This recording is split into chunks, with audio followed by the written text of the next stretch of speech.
ሰላም እንዴት ናችሁ? ሚሴለን ነኝ። ዛሬም ሌላ ታሪክ። ይህም ከአመታት በፊት ነው። በወቅቱ የነበርኩት የሶስተኛ ክፍል ሆምሩም ቲቸር ነበርና ከነበሩት ሴት ተማሪዎች ውስጥ አንዷ ልጅ የሆነ ነገር ማስተዋል ጀመርኩ። ማለት ከተለመደው ውጪ ያው ሁሌም ስቲልም እንደማደርገው ጧት ልጆች ሲመጡ ጉድ ሞርኒንግ እየተባባል ስፔሻሊ ሴቶቹን አቅፋቸዋለሁ፣ ወንዶቹን ደግሞ እንደዚህ ቴክ ፋይቭ እንላቸዋለሁና ከዛ እንደዛ ሰላም ሲሉኝ የሆነ ቀን እያለፈ የሆነ ልብሷ ላይ የሆነ ደስ የማይል ሽታ አለ። ደስ የማይል ስላችሁ ልጆች ጋር ሊኖሩ የማይገባ ወይም ልጆች ላይ ልናሸተው የማይገባ የሆነ ደስ የማይል የተለየ ሽታ ነበርና ከዛ አንድ ቀን 2 ቀን 3 ቀን ነገር ሲሆን ነይ አልኳትና ልብሷን በደንብ አገላብጬ ሳየው ዩኒፎርሟም ሸሚዟም ጉርዷም ሰደርያውም በጣም ንጹህ፣ ግን ጠጋ ስላት ነገር ይሸታል። አሁንም ያሸታል እና ግራ ገባኝ። ከዛ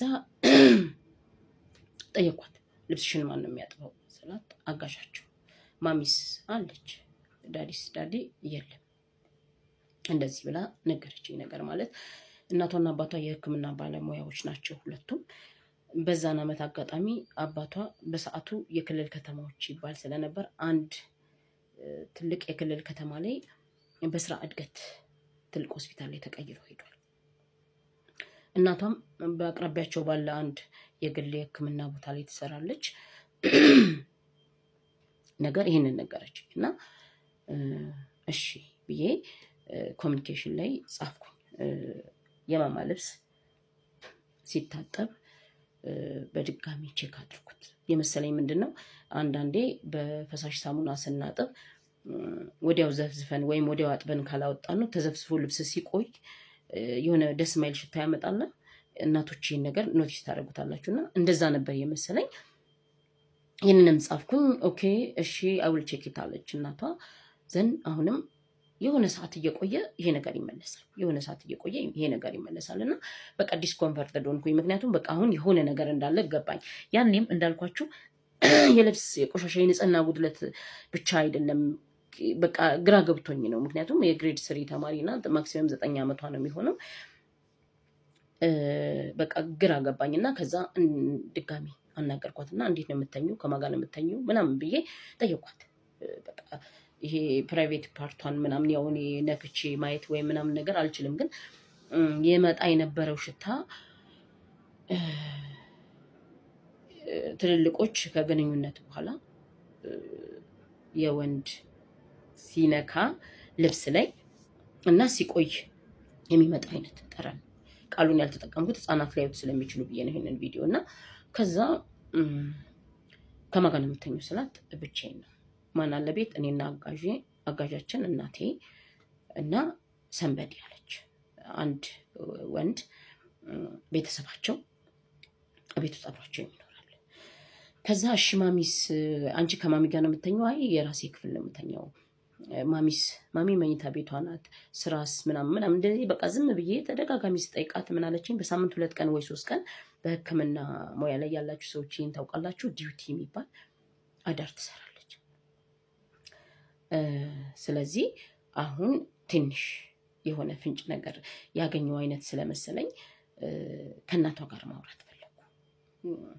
በቃ የሆነ እውነት ይሄው እግዚአብሔር ምስክሬ ነው። ይሄንን ነገር ፊል ካረኩ ቀን ጀምሮ በቃ ሁሌ የሆነ ነገር ምን እንደማረግ ግራ ገብቶኝ ነው፣ እንዴት አድርጌ እንደምጀምር ነገር ምናምን ትክክል ባልሆንስ የሚል ስጋትም ነበረኝና ያልሆነ እንትን ውስጥ ያልሆነ የሆነ መስሎኝ እንዳይሆን ብዬ በጣም ከራሴ ጋር ስታገል ነበር የቆየሁትና ከዛ እናንተየው ጋር ደውዬ እንድትመጣ አረኳት። ማለት ያንን ነገር መጻፍም ማውራትም ምናምን አልፈለኩም እና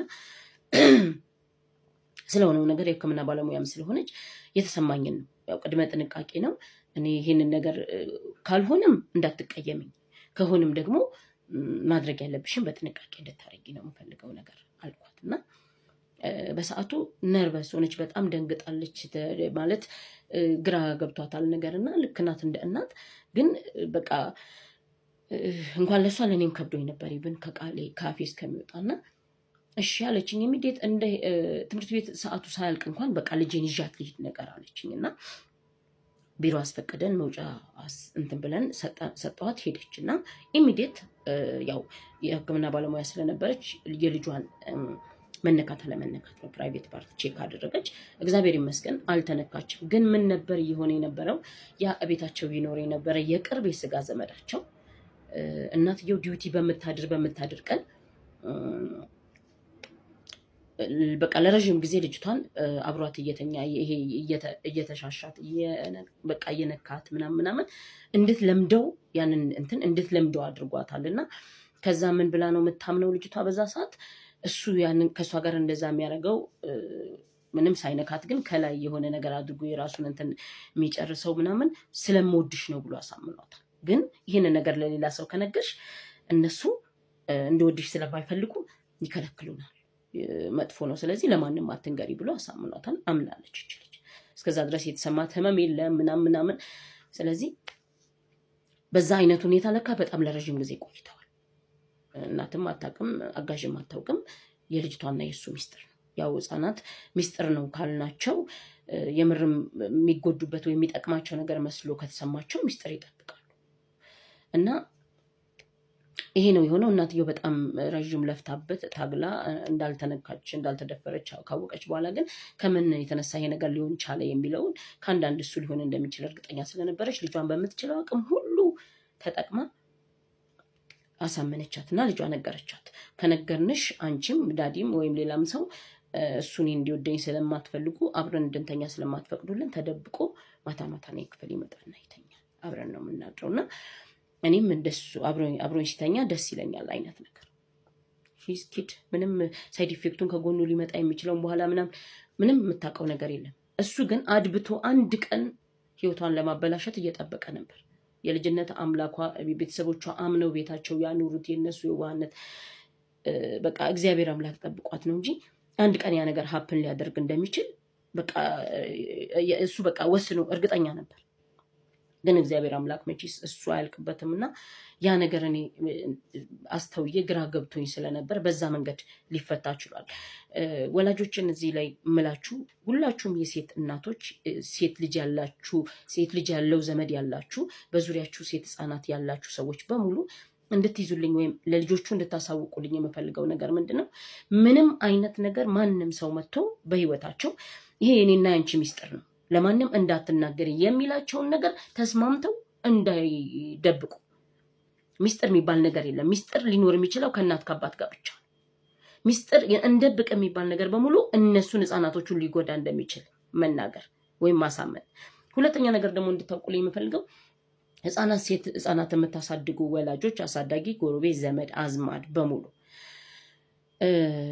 ምናልባት ያም ሰው እኛ ኤክስፖዠሩን ከሰጠ ነው የኛ ጥንቃቄ ጉድለት ካለ የወላጆች ክትትል ማነስ እንዳለ ካወቀ እድሜ ሊሆን ይችላል የሚገፋፋው፣ መጠጥ ሊሆን ይችላል የሚገፋፋው፣ ምንም ይሁን ልምምድ ሊሆን ይችላል የሚገፋፋውና የልጆች የህፃናቶች ህይወት እንዳይበላሽ ቤተሰቦችም ወላጆች አሳዳጊዎችም ከፍተኛ ጥንቃቄ ከአይናችሁ ሳታጠፉ ከፍተኛ ጥንቃቄ አድርጋችሁ ሴት ልጆቻችሁን በተቻለ መጠን ከእንደዚህ አይነት ጥቃት እንድትከላከሉ ሁልጊዜም አተኩራችሁ እንድታስቡ ለማሳሰብ እወዳለሁ። እወዳችኋለሁ። መልካም ቀን።